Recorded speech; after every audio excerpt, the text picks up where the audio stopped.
I'm Dr. Beth Delaney. I'm a nurse practitioner for nearly 30 years, caring for those who have a cancer diagnosis with those who have palliative care and hospice needs.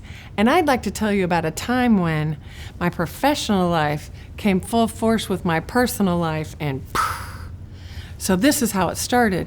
We have to begin at the beginning so you know a little bit more about me and the lenses from which I look through in my day-to-day life. I grew up in a Midwest town, small town, and unfortunately my father was in an automobile accident which resulted in some very bad back pain.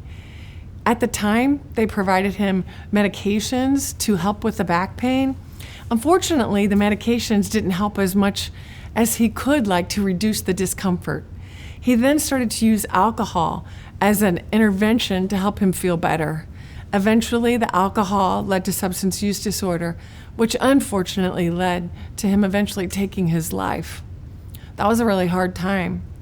Since then, I also learned about other people in my life and my family who had struggled with mental health and substance use disorders. But little could I have imagined that my husband would actually also be someone who would struggle with substance use disorder. You met him earlier. It's Pastor Greg. So we'll talk more about him in just a moment. Now what I'd like to do is tell you about the time when my worlds collide in hopes of helping you with my observations as a nurse practitioner and someone who loves someone with substance use disorder. When I started all this years ago, looking into this, I was frustrated because what I was trying to do at home, talking with him in the ways that I normally would talk with another human, were not resulting in changed outcomes or changed behaviors. I was speaking to Greg as a family member, but maybe I needed to speak to Greg differently, more like I would if I was thinking him as a client or as a nurse practitioner. So I started to delve further into the science. When I delve into the science, I want to look at research, I want to look at evidence. I also look at what professional organizations have to say, who are the specialty organizations for those of us who are healthcare professionals. When I looked at substance use disorder, I came across some organizations that I found helpful. One of the first two is the National Institute on Drug Abuse. That's the National Institutes of Health.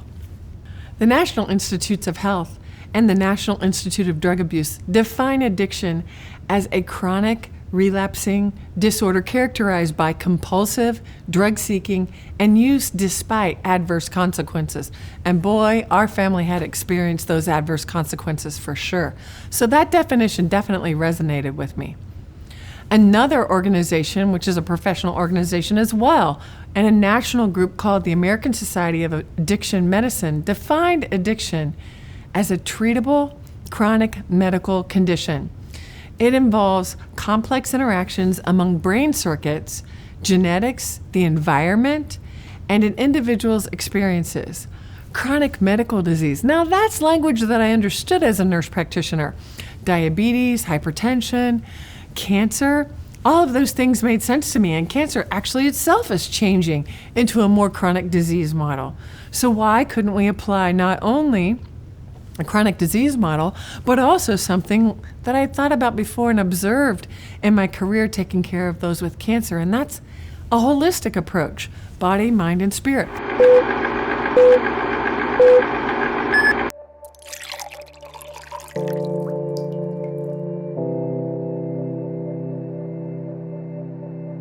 Scientists first began to understand addiction as a brain disorder in the 1950s. Doctors Olds and Milner, in laboratory studies of rats, found the parts of the brain affected by addiction.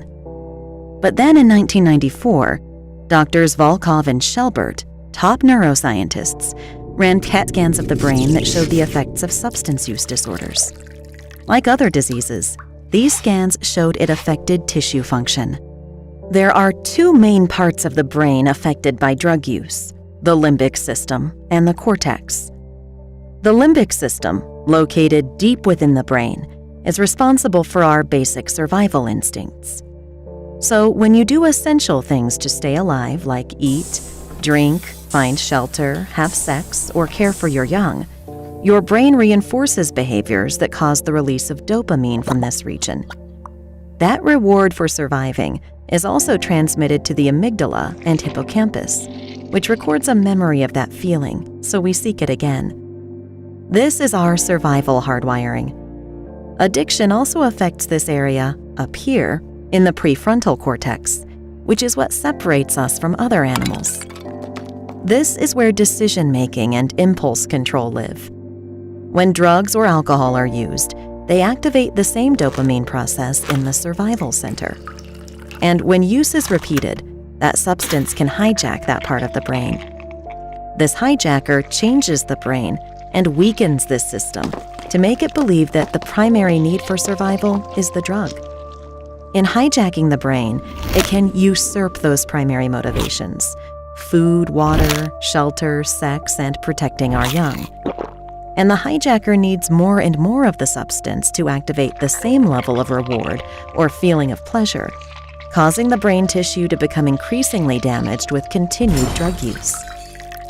There are factors that put you at higher risk for the hijacker, including individual factors like genes and age of first use, and then environmental factors like drug availability.